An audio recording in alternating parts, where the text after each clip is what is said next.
विधानसभा चुनाव को जो पूरा कैंपेनिंग अगर हम देखें तो कांग्रेस की तरफ से अभी तक कोई बड़ा चेहरा चुनावी मैदान में नहीं नजर आया। मल्लिकार्जुन खड़गे की रैली होने वाली थी, जो बताया गया कि स्वास्थ्य का जो है वो कारण है और जिसकी वजह से वो रैली भी उनकी रद्द हो गई। तो क्या इसमें कहीं ना कहीं कांग्रेस पार्टी पिछड़ रही है या कोई स्ट्रैटेजी आपको नजर आ रही है कि प्रचार देर से करना लेकिन अंतिम समय तक करना?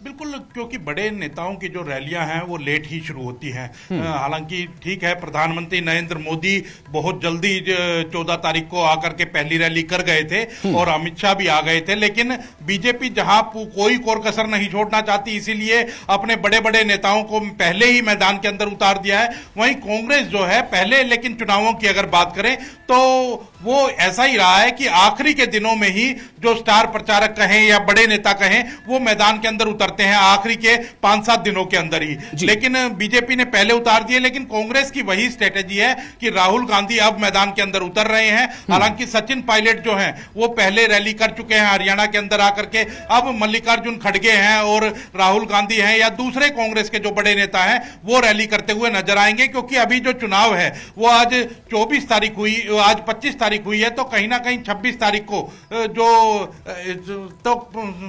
जी अब प्रचार करते हुए नजर आएंगे। अभी केवल 5-7 दिन बचे हैं, तो अब इन 5-7 दिनों के अंदर जो बड़े नेता हैं वो चुनाव में प्रचार करते हुए नजर आएंगे।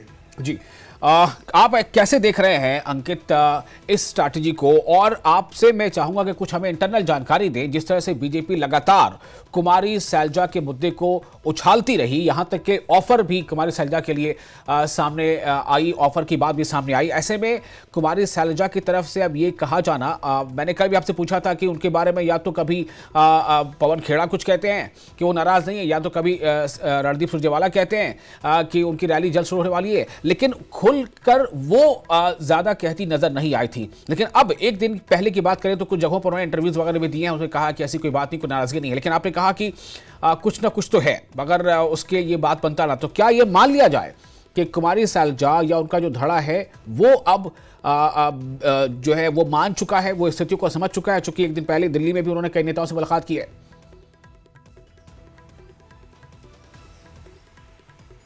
बिल्कुल, क्योंकि अब चुनाव बिल्कुल सिर के ऊपर है और कुमारी शैलजा ने साफ कह दिया है कि वो अब नाराज नहीं है। क्योंकि जिस तरह की नाराजगी थी, कहीं ना कहीं बड़े नेताओं से मिलकर के वो नाराजगी खत्म करने की कोशिश की है। क्या आश्वासन उन्हें दिए गए हैं वो अभी देखना होगा। क्योंकि अब अगर नाराज रहती हैं तो उसका जो असर है वो चुनाव के ऊपर पड़ेगा, और चुनाव के ऊपर नहीं, कांग्रेस पार्टी के ऊपर पड़ेगा। और कांग्रेस पार्टी को अगर नुकसान होता है तो वो सभी नेताओं को नुकसान है, केवल पार्टी को नुकसान नहीं है। अगर कहीं ना कहीं कांग्रेस पिछड़ती है इलेक्शन के अंदर तो वो सभी को नुकसान होता है। तो इसी वजह से अब कुमारी शैलजा जो एक्टिव होती हुई नजर आएंगी। रणदीप सुरजेवाला ने भी कहा कि वो भी पूरी तरह से एक्टिव हैं और कुमारी शैलजा हमारी बड़ी बहन है, वो पूरी तरह से एक्टिवली काम करेंगी। तो कहीं ना कहीं अब जो है देखा यही जाएगा कि सब लोग मिलकर के चुनाव लड़ते हुए नजर आएंगे। लेकिन अगर कहीं सिचुएशन ये बनती है कि 8 तारीख को नतीजे चुनाव के जो है